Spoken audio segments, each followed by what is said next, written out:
Hola, somos el equipo 7. Vamos a presentar nuestra presentación final de la situación problema para el módulo.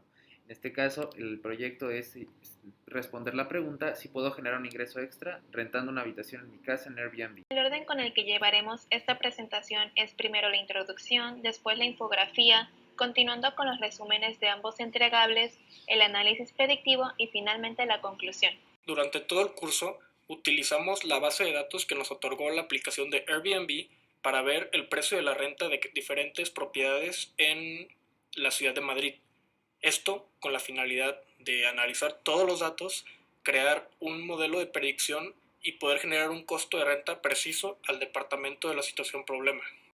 Bueno, la infografía de la metodología utilizada para este proyecto se resume en este diagrama de flujo. En este caso, planeamos el inicio del proyecto en esta parte superior izquierda. Después, la recuperación de datos y la planeación de tareas corresponde a la fase 1 del reto. La fase número 2 es el filtrado, que corresponde a la imputación de los datos o descarte de variables, que corresponde pues a nuestro avance 2. Y en esta parte de donde hacemos la evaluación, si los datos son útiles para analizar el contexto. Y si no, seguimos filtrando y seguimos filtrando hasta analizar las modelaciones gráficas y filtrar y tratar las variables más útiles. En este caso, todo es de la parte 2. Y la parte número 3, que es la entrega final, corresponde a hacer un modelo. En este caso, ¿es posible hacer un modelo con estas variables? Pues sí y no, pues regresamos a la parte 2 de seguir filtrando o pasamos al siguiente. Cuando ya tenemos el modelo es suficientemente fuerte, aquí es en la etapa donde realicemos nuestros 3 modelos de regresión para definir el mejor, el que nos dio una R cuadrada ajustada mayor. La primera fase de nuestro proyecto comenzó con el entregable 1, en el cual pues fue como que el inicio de lo que íbamos a estar llevando a cabo en nuestras próximas entregas, en el cual realizamos un Project Charter donde definimos un objetivo con la metodología SMART, una matriz de responsabilidades de cada integrante del equipo y un diagrama de grano cronograma para llevar una cierta mejor organización al cabo del tiempo de unos días de estar realizando el proyecto. Bueno, aquí como podemos observar, este es el diagrama de Gantt que realizamos para nuestro Project Charter, en el cual incluimos el nombre de las actividades a realizar, la fecha de inicio y la fecha de terminado, así como una estimada duración que le damos a estas actividades. De igual manera podemos encontrar las metas o objetivos a realizar que van a tener un tiempo cero, pero igual se van a ir realizando conforme nosotros vayamos avanzando en nuestro plan de trabajo. Aquí podemos observar nuestra matriz de responsabilidades, la cual consistía de una actividad a realizar y de seleccionar un responsable el cual iba a realizar esa actividad y de igual manera otra persona que estuviera apoyando a este responsable y un supervisor que iba a estar supervisando que el trabajo se cumpliera de la manera adecuada y que se llegara al resultado esperado. Es así como llegamos al entregable 2, cuyo objetivo es realizar la limpieza de la base de datos para asegurar la calidad y congruencia de estos. La metodología que utilizamos en datos irrelevantes es que los denominamos así porque generan poco o nulo peso al momento de realizar el análisis de si se renta un departamento o no. Aquí tomamos en cuenta variables que no tenían contenido dentro o que presentaban más del 50% de celdas vacías o que también contaban con URL. Aquí me gustaría hacer un análisis en el filtrado de distrito, debido a que en la situación problema María menciona que es de Salamanca y que su departamento es de ahí. Es así como en la variable Neighborhood Group Cleans realizamos un filtrado donde solamente nos enfocamos en el distrito de Salamanca. Y es así como a partir de 17.635 datos pasamos a tener solo 1.199. En general se imputaron 15 variables de las cuales estas fueron algunas. Para el manejo de datos duplicados eliminamos ciertas variables que tenían el mismo contenido que otras. Es así como pudimos identificar que Host Listings Count tenía lo mismo a la otra y Calendar Last Scrape tenía lo mismo a Last Scrape. Es así como a partir de la función de buscar duplicados en Excel pudimos verificar que ya no existían variables con los mismos datos a partir de estos cambios. En cuanto a los errores estructurales en las variables categóricas, nos dimos cuenta que una gran cantidad de estos tenían errores referentes a la sintaxis o que simplemente no se podían interpretar. Es así como con la función de Power Query se llevó a cabo la configuración del lenguaje en la base de datos, donde se adaptaron los caracteres a un solo idioma. Además, se hizo el cambio en aquellas variables que tenían un mismo referente, pero que estaban con distintos caracteres. De esta manera se unificaron a una sola manera. Igual se tomaron en cuenta variables que tenían listas en su interior y se contabilizaron las comas para hacerlas variables cuantitativas. También se realizó la conversión de variables categóricas a variables indicadoras o múltiples. En total, de esta manera se imputaron 9 variables, de las cuales estas fueron algunas. En cuanto a los errores estructurales en las variables numéricas, nos dimos cuenta que en algunas de ellas tenían celdas vacías, entonces para solucionarlo, en lugar de eliminarlos, los imputamos según sus estadísticos. Según la moda se imputaron 2, las cuales fueron las siguientes, y según la media se imputaron 10 variables, de las cuales estas fueron algunas. Mediante el análisis gráfico se pudieron describir de manera grupal o individual ciertas variables y también se pudieron rescatar puntos de la base de datos final.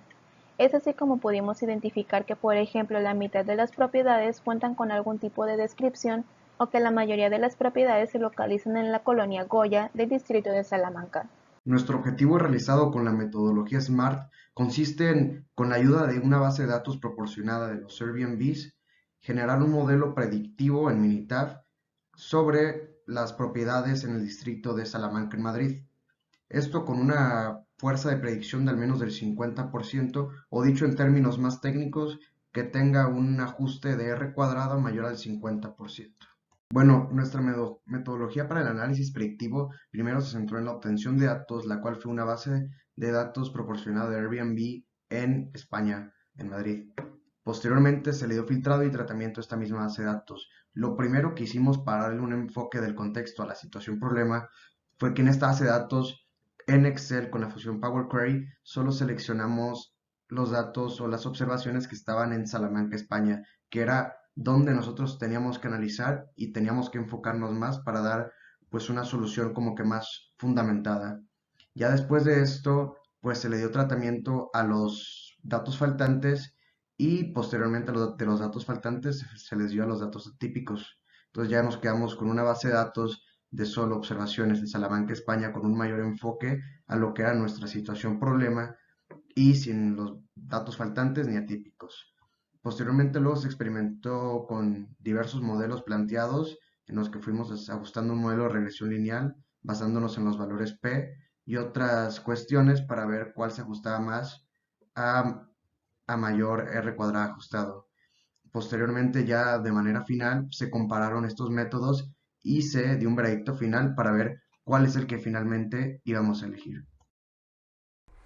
La metodología que utilizamos en este primer modelo de regresión fue primero analizar todas las variables, separar cuáles eran categóricas y numéricas para poder utilizar la función de regresión en Minitab.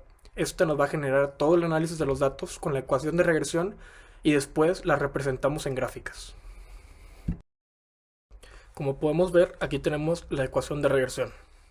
En este primer modelo se obtuvo esta ecuación de regresión tan extensa ya que se utilizaron todas las variables que se podían analizar. Esto para obtener un análisis más general de los datos. Para la interpretación y evaluación del modelo tenemos las siguientes gráficas.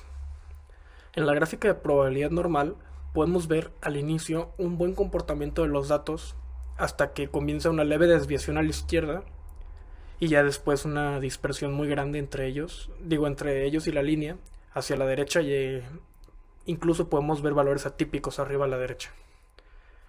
En el histograma podemos ver que los datos no siguen una distribución normal. ¿Por qué? Porque no se sigue esa característica forma de campana. Como podemos ver, el lado derecho está muy bajo. Entonces no hay una distribución normal ahí. En la de ajustes podemos ver el análisis de la varianza de los residuos. Y lo que se busca en este gráfico es que no haya aglomeraciones ni patrones entre los datos. Lo cual pues en este caso sí existe. Esto podría representar grupos en los datos, lo que nos indica que los residuos son dependientes entre sí.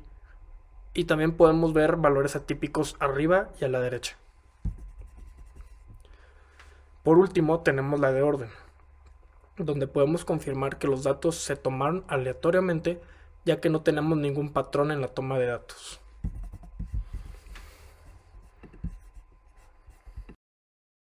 En el diagrama de Pareto podemos comparar la magnitud relativa con la significancia estadística de los datos. El efecto de las variables de V hacia abajo no son estadísticamente significativas ya que la barra no se extiende más allá de la línea roja, la cual utiliza un nivel de 0.05 de significancia. Bueno, para la creación del segundo modelo de regresión es partir del primero y el primer paso fue normalizar la variable de precio que se tomó normalizada con Box-Cox. Después fuimos analizando los valores P de P-value del primer modelo y empezamos a eliminar poco a poco todas las variables finales hasta que tengamos todas las variables suficientemente fuertes con un P-value menor o igual a 0.05, que es la última parte. Llegamos a tal forma en esta lista de variables. Aquí se ve un poquito mala ecuación de regresión, pero aquí llegamos a estas donde todas tenemos un 0.05 de valor. En este caso hicimos un análisis de ANOVA para la interpretación y evaluación del modelo. Después vimos que gracias a las primeras gráficas, en este caso del histograma y de probabilidad normal, vimos que se respeta la normalidad de datos, que están lo más cercanas a la línea, y el histograma presenta un comportamiento de normalidad. En el análisis de la varianza, pues vemos que no encontramos un patrón de ambos extremos de la gráfica, y la aleatoriedad pues se respeta porque tampoco hay un patrón definido.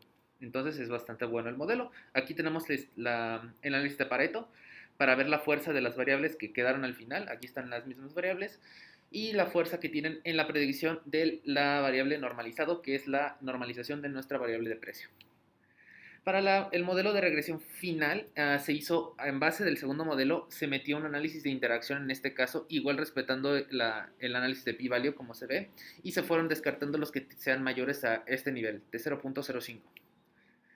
Para esto llegamos a esta final y vemos aquí un normalizado. Cabe resaltar que estas imágenes que se vieron desde el segundo modelo solo son algunas por los datos categóricos, que en este caso fueron las últimas, que fueron columna 1, que es la categorización de los barrios dentro de Salamanca, Wi-Fi, que es indicador, e instant, que si es posible apartarle instantáneamente la propiedad.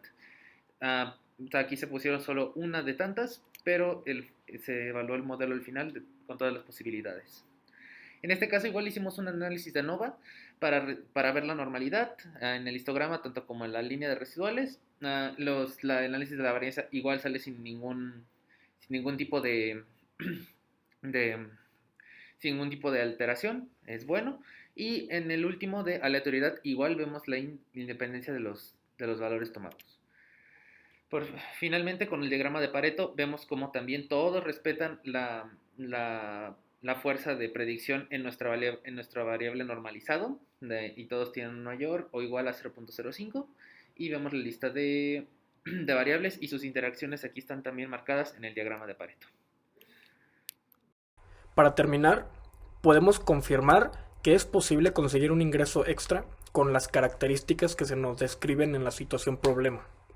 Todo esto gracias al análisis e interpretación de datos que hicimos. Por lo tanto, cumplimos el objetivo principal de este reto, el cual era crear un modelo de predicción para obtener una cifra en la renta del departamento en la ciudad de Madrid.